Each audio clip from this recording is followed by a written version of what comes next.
We have made it to episode 60 of Elves, Rings, and Nerdy Things.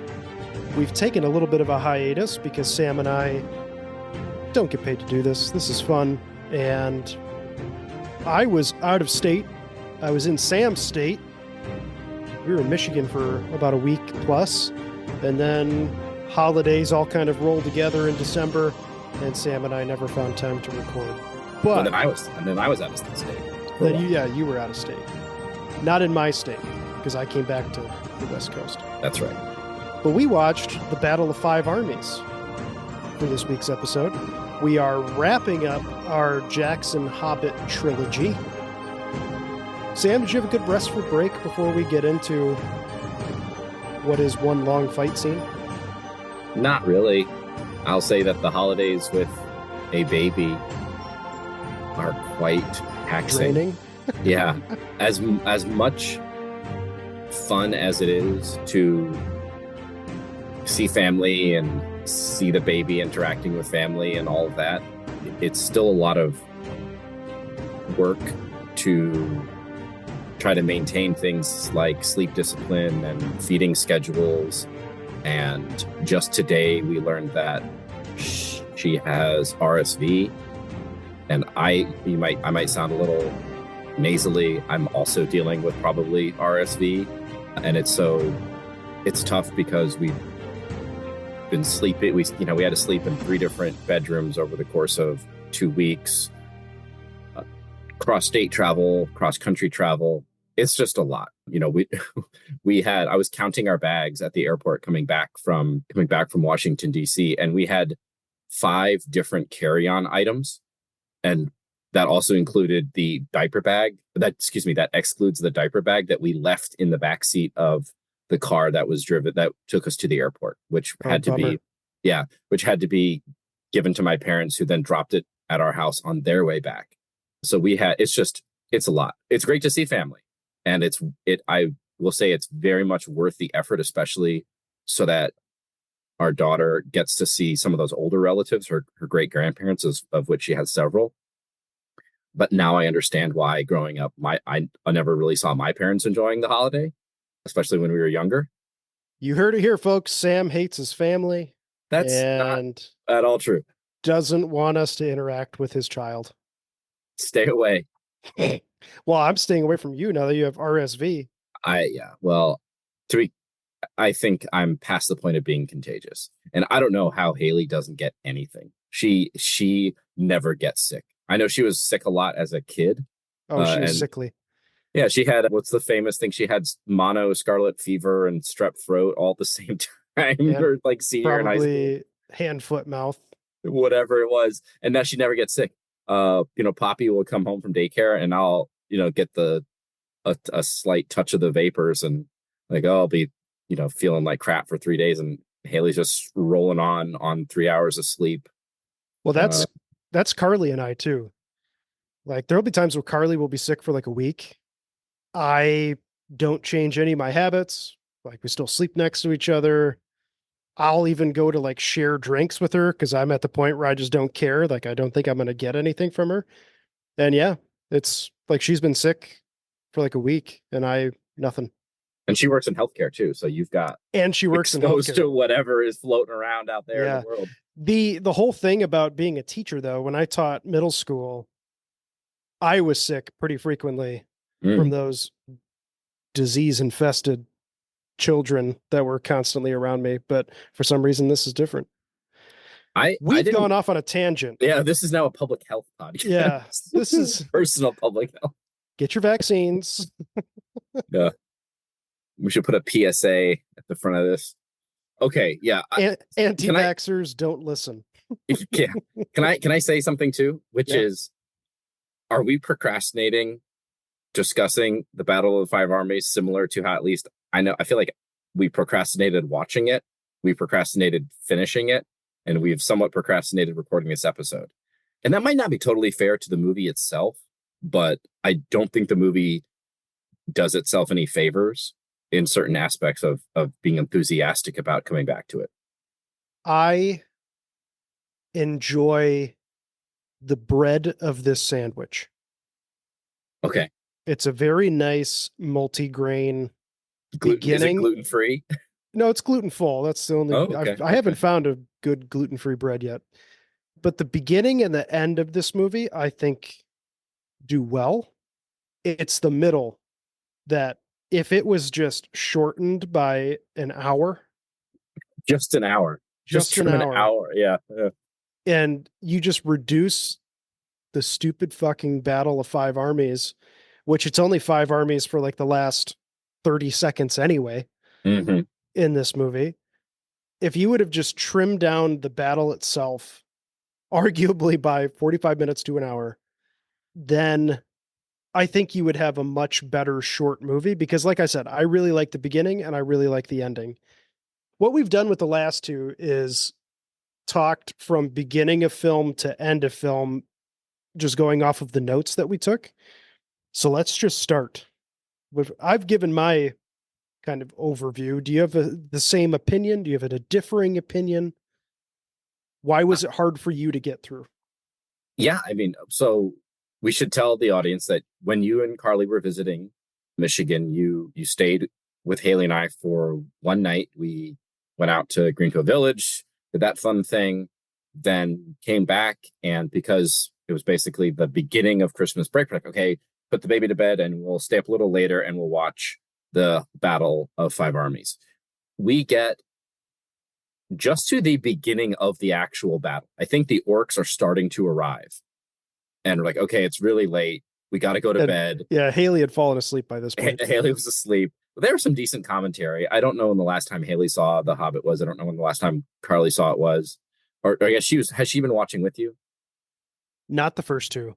Okay, so And Haley had she not. was actually interested to know how this one Oh, okay. ended. So maybe I should have watched the first two with her.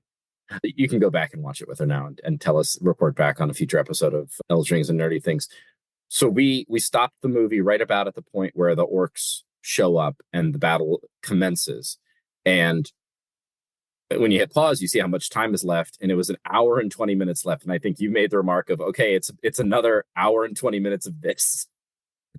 Of this single battle. And Yeah. what I'll say is like Two Towers, the battle at Helm's Deep is like it's a really long battle if you look at how much of the movie it takes up. But they're constantly giving you other plot lines that they're cutting to kind of chunk it up a little bit more. And I I'll say if Helm's Deep was one continuous scene, it would probably feel like it was a little overwhelming, like a little bit too much. I think Helm's Deep is shot much better than Mm-hmm. the Battle of Five Armies. But if you would have had scenes that you're cutting to take you out of it for a moment, then I think it would have been more palatable. But yeah, it's not great. I would say what Helm's Deep does is it establishes the geography very well. Where at kind of the beginning they have Theoden talking about, no enemy has broken through the deeping wall, and they'll crash upon this rock like water on the rock, or I can't remember the exact wording, something along those lines. So you get the sense of, you get the importance of the deeping wall, you get an idea of the fortress, you have the arrival of the elves, and then the battle begins, and there are several key moments where the stakes change, right? It looks like things are going well. And then Theoden says, "Is this all that you can muster?" And then they blow up the wall. And then all of a sudden, everybody that we care about is in peril. Aragorn's down there and Gimli comes to save him, and get Legolas on the sled. And then it's like, okay, we got to retreat. And then we have like the big first downer when Haldir, is it Haldir? Well, yeah. From Lorien, when he's killed. Okay. And then it's a battle it's a battle in the castle, and we kind of go back and forth. And then you're right, we do cut away, we come back, time has elapsed, so we get the sense that there's been the siege. We don't see the monotony of kind of fighting, poking each other through the door. We get the dwarf tossing stuff, and then the ride out and the arrival of Eomer and Gandalf. So you have these milestones that you reach, and you're right, cutting back with, especially in the extended edition, it is just, maybe they were trying to kind of mix it up, and that's why you have the oh, the orcs will go attack Dale now. Oh, and oh, we've got to now Thorin needs to enter the battlefield, but it's like the editing was so lacking. You just like get Thorin. Thorin needs to have the realization that he needs to join the battle on the much sooner. ramparts while they're watching it, and it needs to happen like that, right? Like it's Mhm. just it's so elongated. Every sequence is way longer than it needs to be, and that's how you said cut an hour or cut 45 minutes. You could probably do it, and maybe there are fan edits out there where that's happened. Well, let's start at the beginning. The bread, the delicious bread in this sandwich. Yeah, and for me, the bread of the sandwich is basically from Smaug attacking Dale to the armies mustering outside of Erebor. Does that seem Okay. like an okay chunk of time? Yeah, yeah. There's a lot of different plots within that, Yeah, but exactly. that's Yeah, a yeah, good demarcator. Yeah. yeah. Okay. So for me, when Smaug is attacking Dale, one of my favorite animations that they choose to utilize for Smaug, and I think we saw it in the previous film, Desolation of Smaug, but right before he blows fire, his chest kind of glows and then Yeah. it kind of travels up his neck and then comes out as fire. I just Yeah. think that was really, really well done. Hmm. And it makes it a little bit more menacing to me when he's attacking Dale. Also, a floating wooden city on a lake. What were the survivors of Dale thinking? Or Well, yeah, sorry, not Dale, the Lake Lake Town. Town. Yeah, yeah. So in Because their it feasibly, right? Aren't the inhabitants of Lake Town survivors of Dale, at least some of them? yeah, Because we you'd think have so. Bard and things Yeah. like that. And I just feel like for people who know that a dragon is living inside of the mountain in view shot of your town, why would you construct it from out of wood? Okay, so there's one answer. There's a meta answer, which is that's what Tolkien wanted the story to include. I know, but this is me And but questioning Tolkien too. in the okay in the reality of the world, I think that I can't remember the amount of time that has passed since Smaug sacked the Lonely Mountain, but everybody has gotten the sense that the dragon is either asleep in the mountain, unlikely to exit, or has moved on to greener pastures. I think that's an explanation that the dwarf gives, and there's a little bit of the people of Lake Town thought that the dwarves left and weren't going to come back because of the attack. And if it is the case that, but for dwarven interference or Bilbo's interference, Smaug would have minded his own business. It makes sense to have a settlement there because obviously Dale was located where it was partially because of the mountain, but also you have the river and the trade with Mirkwood. I think theoretically speaking, there's some backstory that the wine that the elves buy from Lake Town is made further to the east, and Lake Town is kind of a transit spot for it.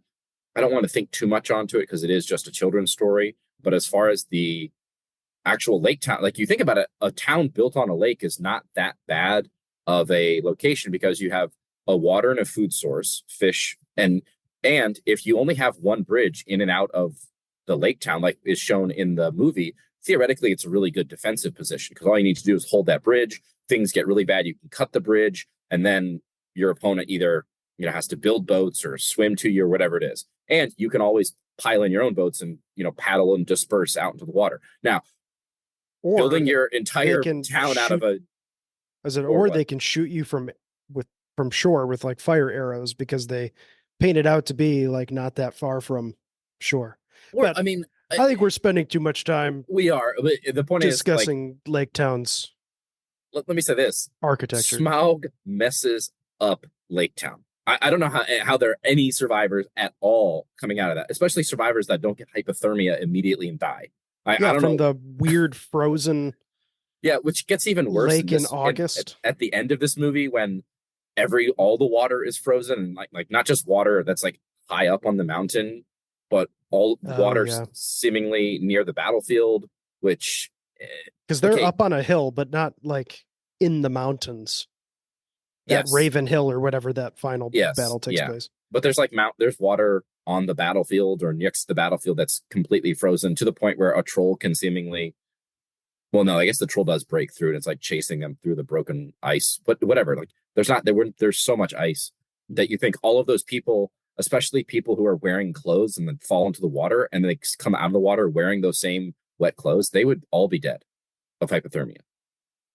Continuing this battle, Likely. one problem I have is that there's no thrush to tell Bard where the weak spot is. So how does he Yes, know? yes. That was like that's one of my favorite scenes, and they did it great in the animated, where it's like you don't hear the bird talking, you just have Bard just like, oh, I can hear like, yes, you're right, there is a spot. And it's just so well done. And then my last final note on this entire sequence is you always talk about it, how distances seem to not matter Mm, at fortunate moments.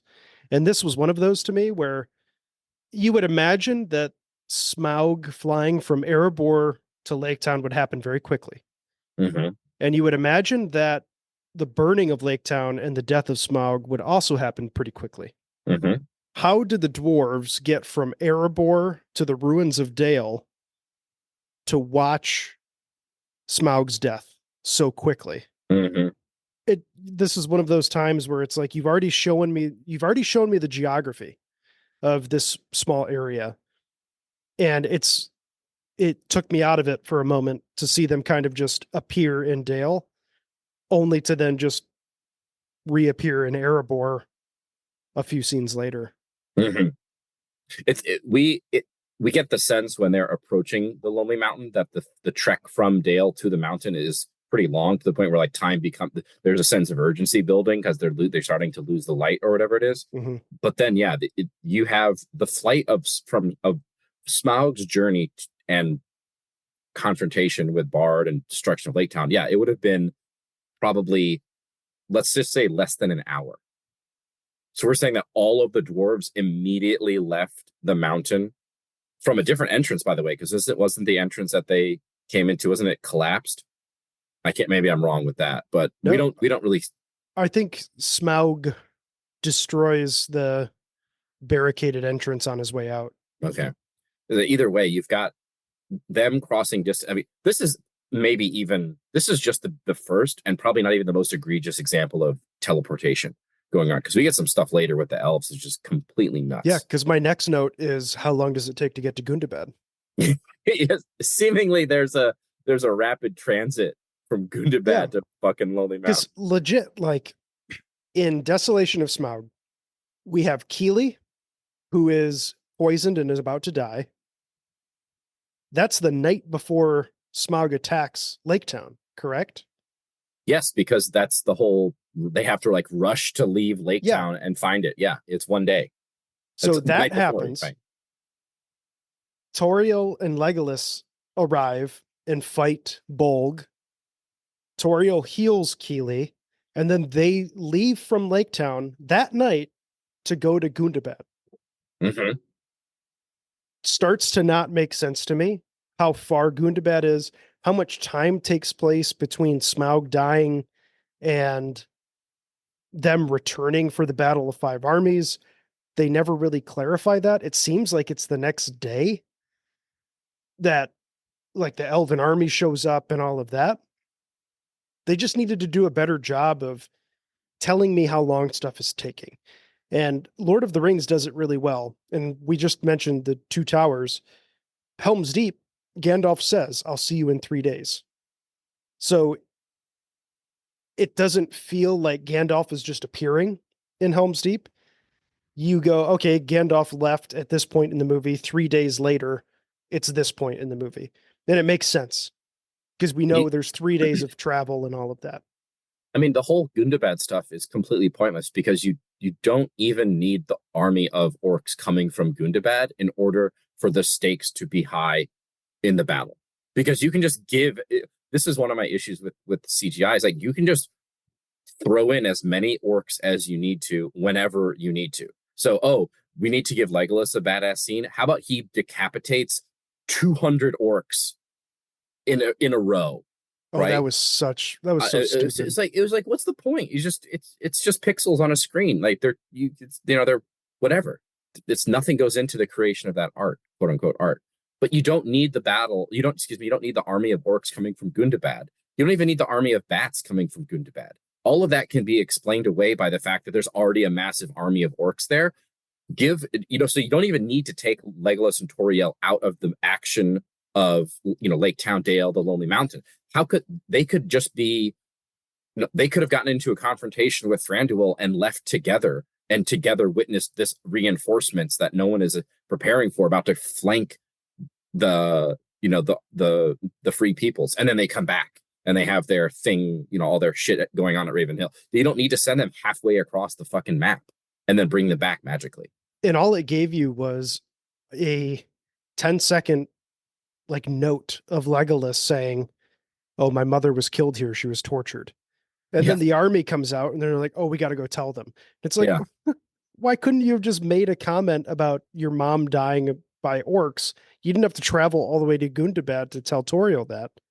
Yeah, no, that would have been great dialogue to happen in a place closer to where the rest of the action is going to happen in the movie. I did make a note here where they keep, I'm not going to say that they are conflating Gundabad and Angmar. The geography is vague enough where they can kind of lump these things together. And my understanding of the lore is that Gundabad is the mountain under which Durin woke up in the First Age, or the Years of the Trees, whenever it was that he awoke. It was a holy place to orcs, but eventually it was overrun by orcs. And it's holy place to dwarves. To dwarves, excuse me. It was a holy place to dwarves, overrun by orcs, and it's located at the point at the intersection of the Misty Mountains and the Gray Mountains are the mountain. That's the mountain range to the north. To the north, it's north of the Lonely Mountain is the Gray Mountains, and there's supposed to be dragons there, cold drakes and whatnot. And at the intersection of those mountains and the Misty Mountains is Mount Gundabad.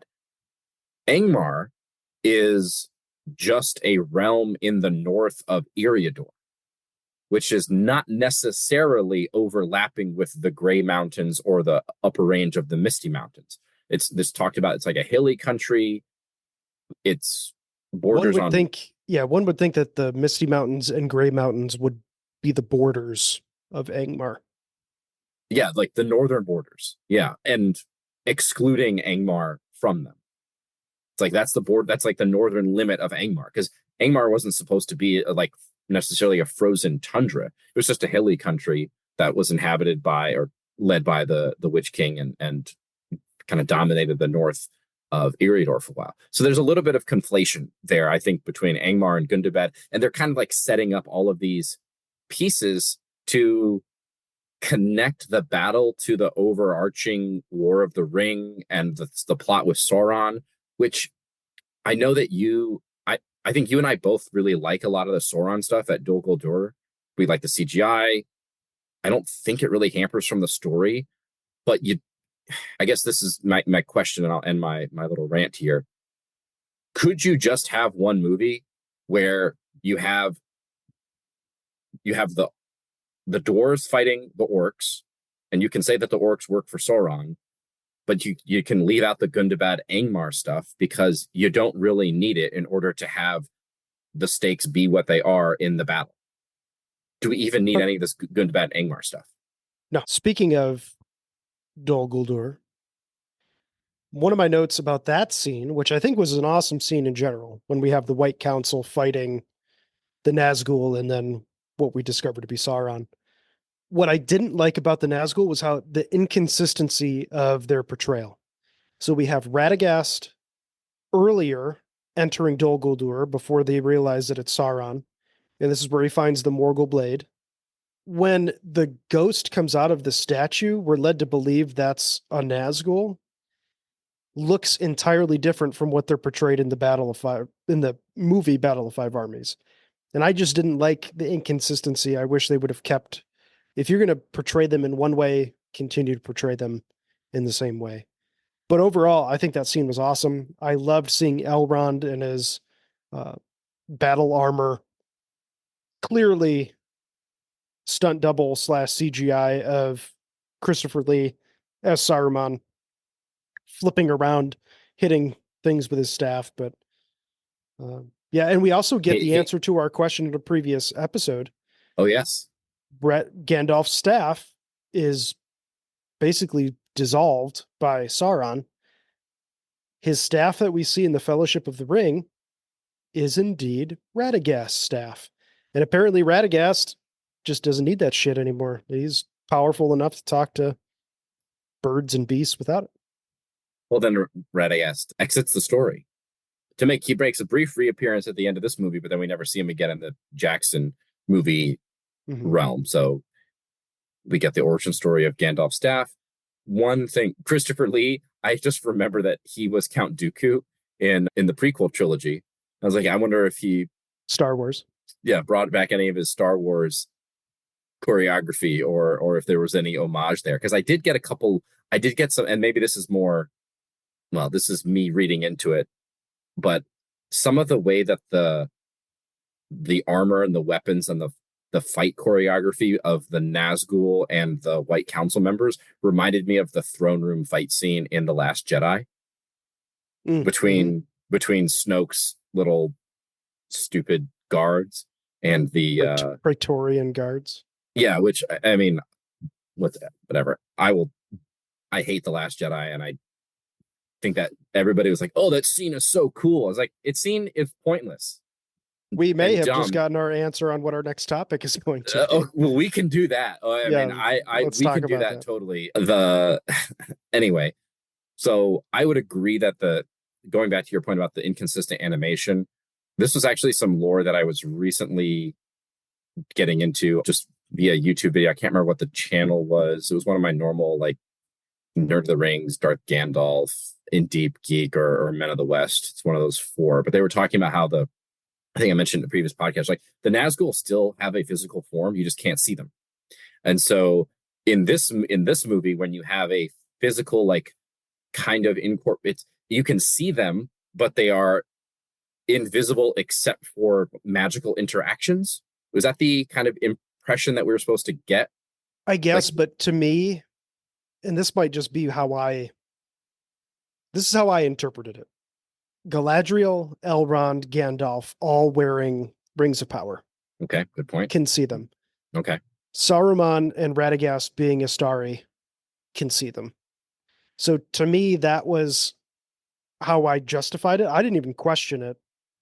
To me, that's just what made sense to me, and that's how I viewed it as what was going on. Okay. So that might be the explanation by Jackson. I don't know. But otherwise, it was just like 9 ghosts running around. Yeah. I mean, thinking about the Frodo on Weathertop, where he sees their quote unquote true forms, I would buy the fact that, yes, via the Rings of Power or Istari being more in touch with the unseen world, you would see these figures. I don't know if they needed to all have distinct armor and weapon types. Like, that just seemed like a little much. Like, you could just have them be wispy figures, right, that they're fighting. Yeah, I was cool with it, though, because then it just delves into that lore more of these were kings of men of different cultures. Different cultures look different. So I at least appreciated the difference in that moment. I don't know. Maybe I'm just kind of going back and forth on this, but I will say that it looked like some of them had the, like, Haradrim armor, but, like, more advanced, more like kind of regal, to your point, that they were kings and great warriors. Maybe somebody's done a breakdown of the look and is trying to assign them. What else you got? We'll look into it. Next up, how does Thorin know that Bard killed the dragon? There's a quote where Thorin is talking to the dwarves after the dragon falls and before everybody shows up in Dale. And there's a moment where Thorin says, Bard killed the dragon. How does he know? Now, there's no answer to this question because no one comes back to Erebor to talk to Thorin to tell him this. Then they've already established that the thrush doesn't get involved. I was going to say it was a thrush. So this is me just voicing a complaint about continuity. Thorin wouldn't know. Thorin should have just said something about the dragon dying. I also have a note here. I don't know what it means because I wrote this down like 2 weeks ago now, but I wrote Thorin turns into Mel Gibson.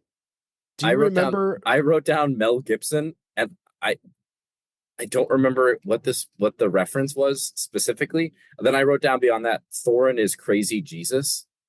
Maybe it was his look that we were Is that what it commenting was? on. Okay. Oh man, Noodle is just peppering me with farts right now. No. And this is Um, unlike her. Anyway, do you have anything after our Mel see, Gibson crazy Jesus? I wish we could remember what the Mel Gibson thing was, but I honestly think it was just his look. the way he looked. I mean, Yeah. and well, real quick, I guess point about Thorin. Thorin is such a dick through most of this movie, and it gets really tedious.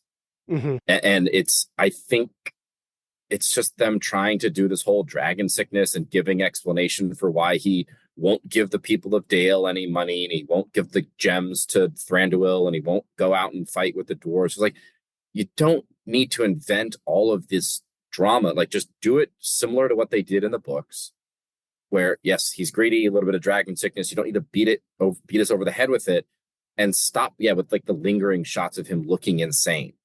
Because what it really does is then it undercuts what is supposed to be a touching moment at the end of this movie with him and Bilbo when they reconcile. It's like, dude, you are seriously terrible. It's not just in the book, you have some harsh words for Bilbo, but you don't threaten murder. You don't, he has a line of dialogue right before he kind of snaps out of it, where he's talking about like, as much blood will be spent as we need to, talking about like, he's just to let all the dwarves out there die and they'll just retreat deeper into the mountain to hold on to their gold. It's like, he's a crazy person. Yeah. And now we're trying to have this like nice moment with him.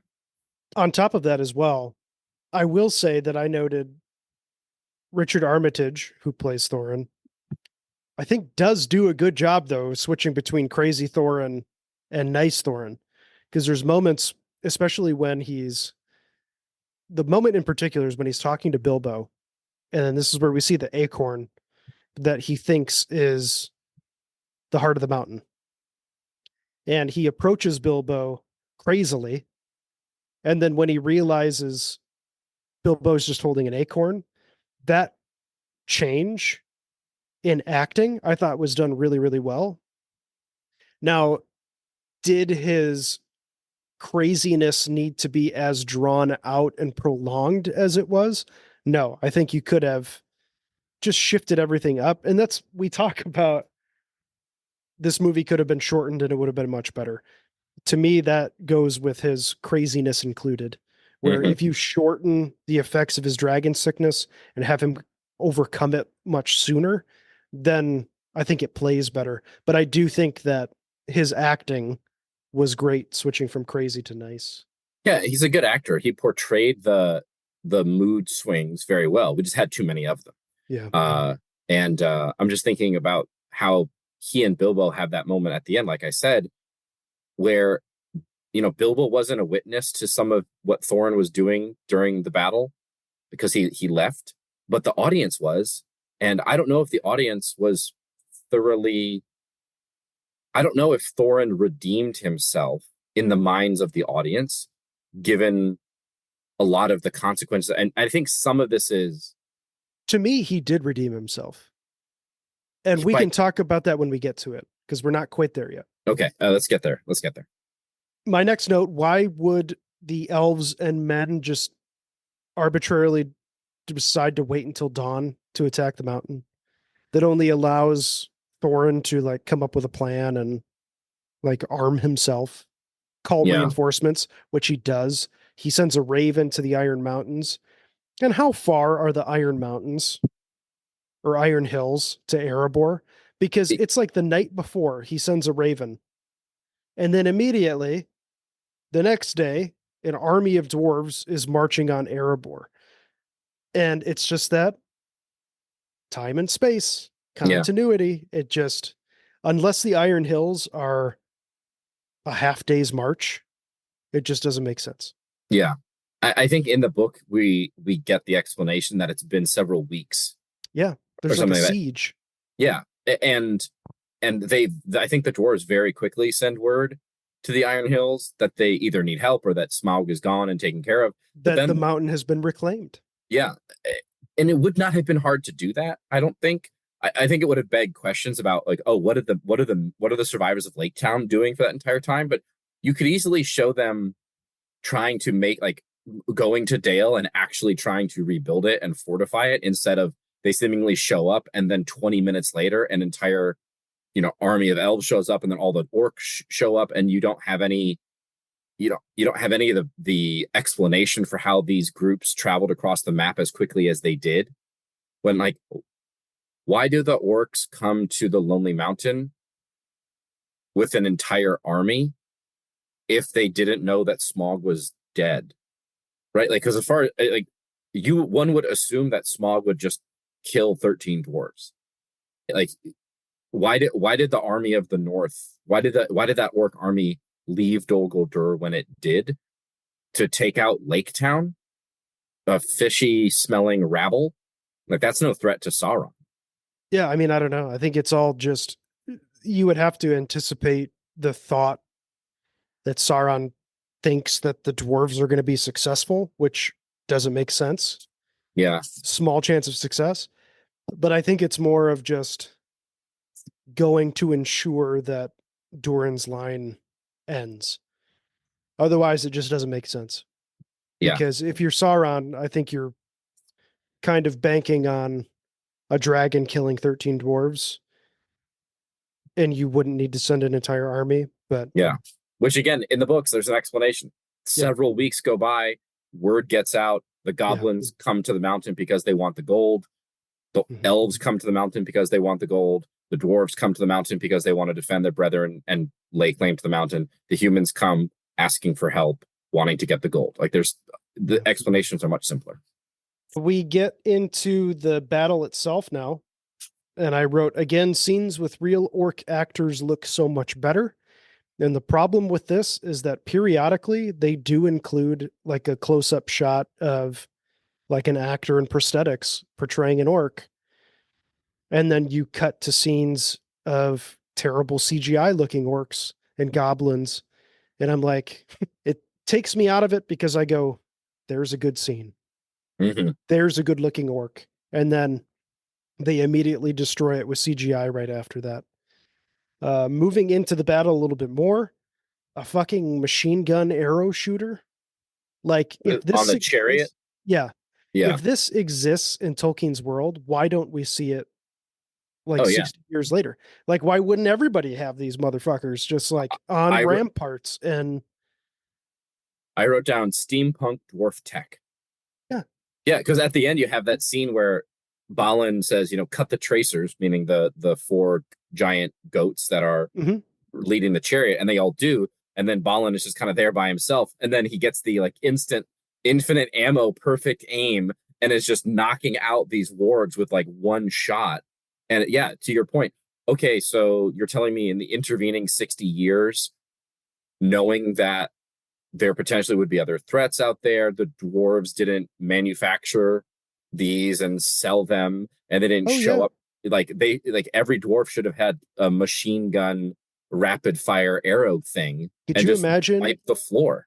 Could you imagine the Battle of Helm's Deep with like 20 of these things on the walls? Like, yeah, been over. Yeah. Easy. Yeah. So I hated that. I thought that was really dumb.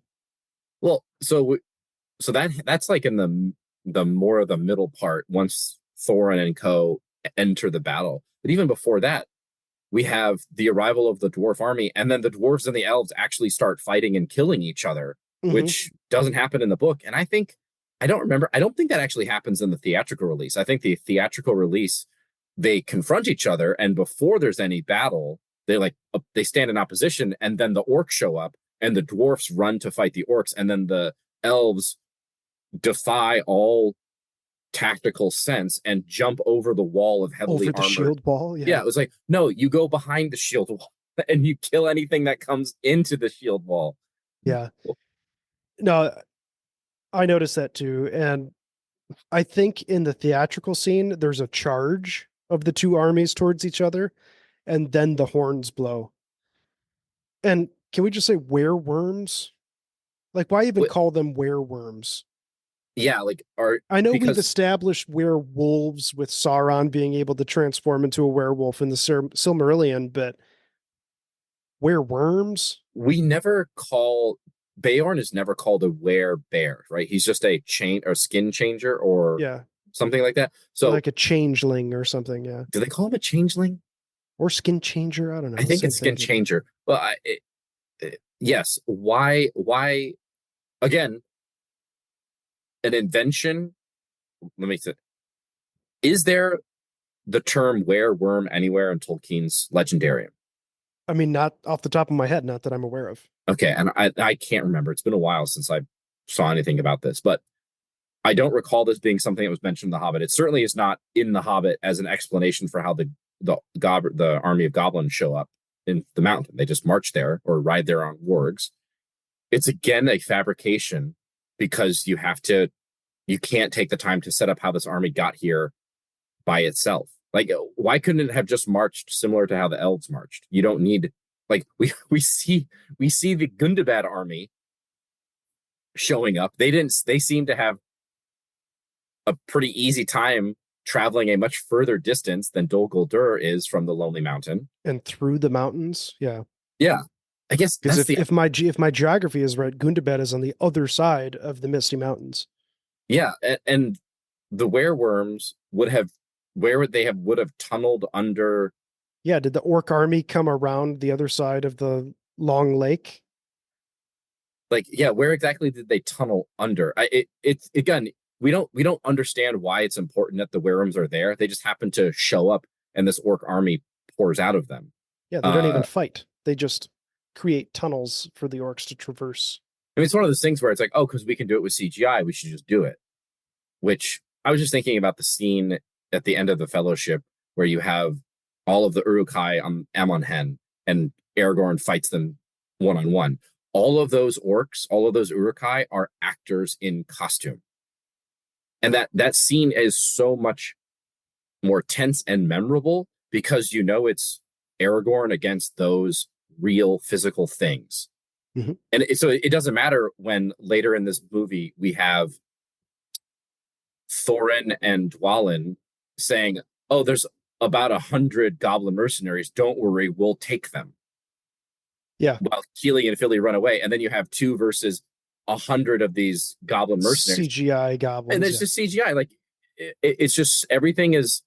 I think my I always come back to this idea of setup and payoff, and you have to have stakes. Like when you can just ramp up the stakes, and then in order for you can ramp up the stakes for free basically because it's CGI, and then you don't have and then you have to give your characters abilities that it doesn't make any sense for them to have, that they haven't shown up to this point without earning it. It makes the movie really hollow. And I think in order to counteract that, then you have to have these really downer moments like Keely being killed or Feely being killed, or like we don't see a single character that we actually care about die until Keely and Feely. Am I correct in that recollection? Mhm.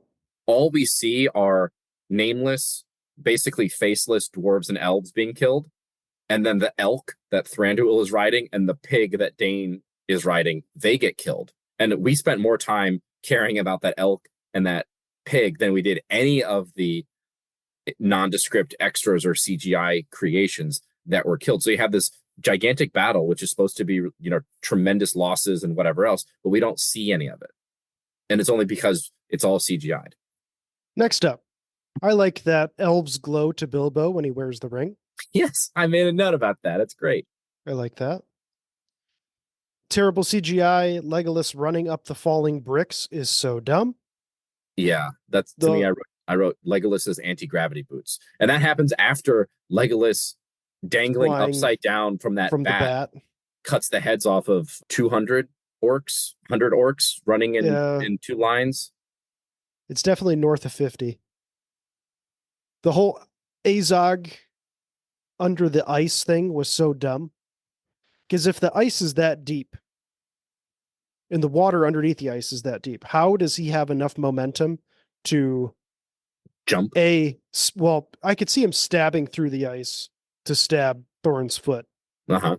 But how does he get enough momentum to jump through and break the ice? That, again, it's something really small, but I'm like, it's unbelievable.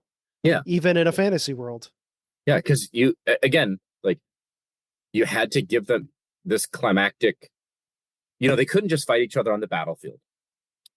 And they couldn't just fight each other on the battlefield after Azog kills Kili and Philly, who are defending Thorin. You have to take it away from the main action of the rest of the plot. You have to insert 100 goblin mercenaries and all these other Gundabad orcs that are showing up to, heighten the stakes. And then it has to be on ice. And then all of a sudden he gets this gigantic boulder on a chain. So he's swinging this thing around. And yeah, then of course, in order to extract your, extra 30 seconds from the scene and make it, heighten the cool factor, he's got to jump up through the ice, to your point, seemingly getting momentum from what source exactly?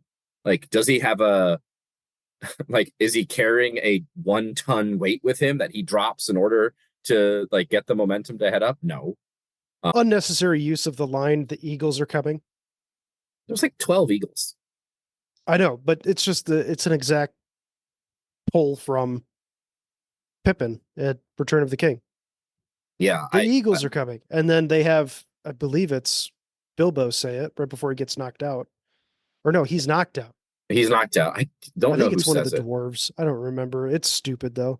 It is stupid. And then, first of all, it's a tiny amount of eagles, and they apparently kill the entire army from Gundabad with maybe a little bit of, a lot of help from Beorn. It's eagles are not, it's when the fell beasts that the Nazgul ride in Return of the King are coming down and swooping up masses of men. I get it, because those are not birds. They're gigantic flying creatures, and they have a weight to them. But, birds are relatively light. You and I both did the hawk walk at the Renaissance Fair, right? Yeah, I was there. Yeah. Those birds don't weigh anything. And so to think that a giant eagle is going to be able to just physically push heavily armed and armored orcs, it's just one of those things where my brain is rejecting what I'm seeing, because what I am seeing doesn't make any sense from a physical standpoint. In the Return of the King, when the eagles show up and fight the Nazgul, my brain doesn't do that, because those birds, they fight in midair. There's no back and forth momentum, and they act like birds, and they pluck the throat. They claw the throats of the fell beast, and that's what kills them. Anyway, my last couple notes here, because most of this has been the battle for the last 30 minutes of us talking. Terrible forced connection with Aragorn. Aragorn would have been a teenager at this point, correct? If he's 87 during Return of, or Two Towers, this is 60 years. I guess he could be mid to late 20s. 27. I think he would have been, unlike hobbits, the Dunedain, I think you reach physical maturity at 18, and then you're an adult for much longer than a normal human is. So he would have been around, but how would Thranduil have known about him?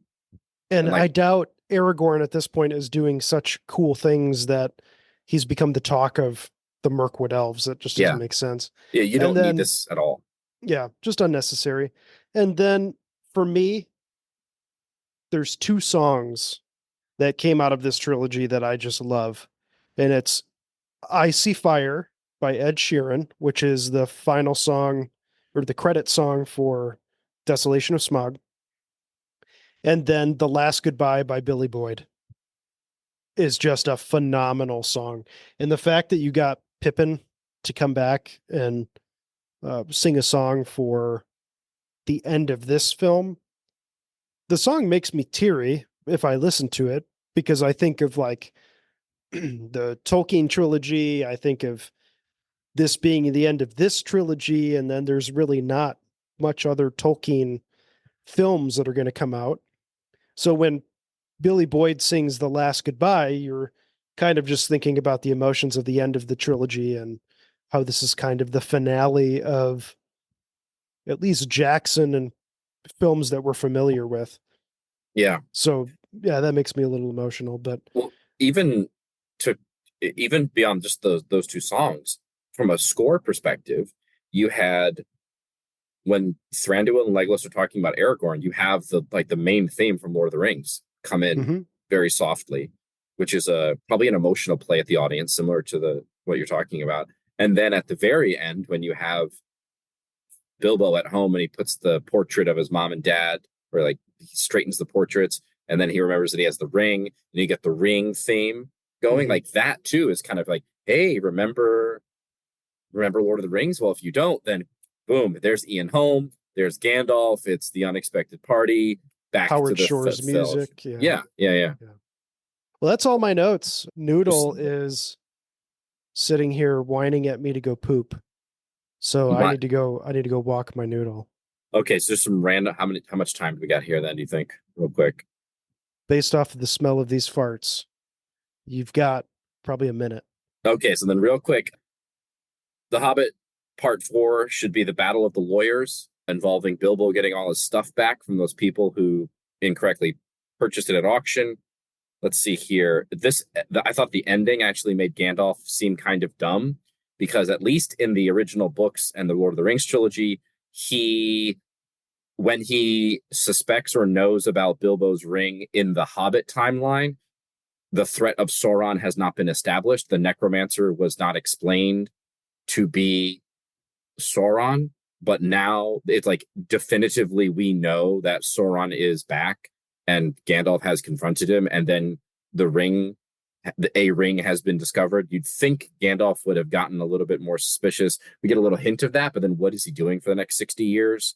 Let's see here. More dwarves died in the book than in the actual movie. I understand why they didn't do it, but again, you've got to do things to the audience to make us care when you heighten the stakes.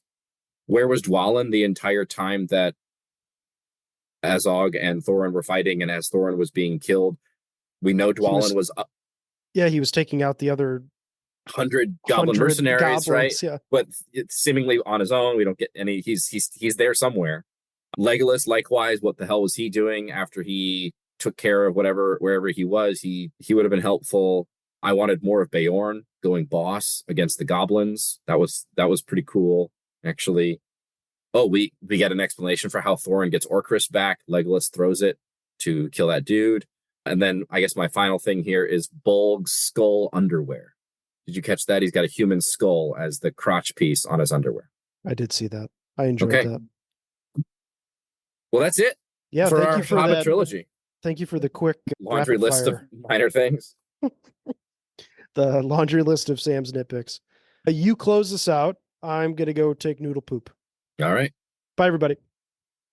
All right, everybody. Sean is signing off to tend to dog duties. I just want to say thank you for listening to episode 60 of Elves, Rings, and Nerdy Things. If you like this episode, please subscribe, give us a like, share us with your friends. We are available on all podcast platforms.